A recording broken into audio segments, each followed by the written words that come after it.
In this installment of the VIP Test Modeler 102 training series, we're going to be installing the Test Modeler browser extension. The goal of this session is that by the end of the session, you will have the Test Modeler browser extension installed.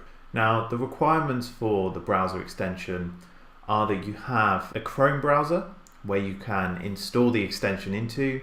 We can also install on Internet Explorer and Firefox. If you only have this platform available, send Curiosity Software an email. The browser extension runs across Windows, Mac and Linux. As long as you have the browser installed, you can add our extension. We also require a Test Modeler account, which you would have signed up for in the 101 training course. So let's jump in and install the browser extension.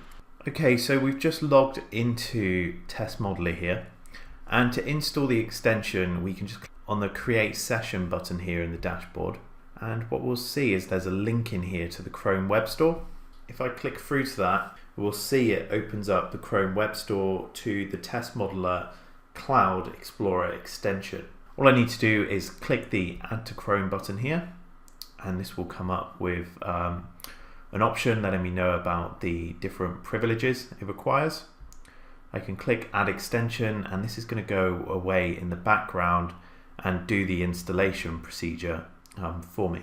Once the install has complete, we'll see here we get a little notification telling us that the extension has been added to Chrome. The close button here. Now we can open up the extension and we can go in and log in to make sure it's all working okay. So we'll log in here. We'll get presented with our workspace and our projects. Click Submit, and we'll see that we're now into the Chrome browser extension.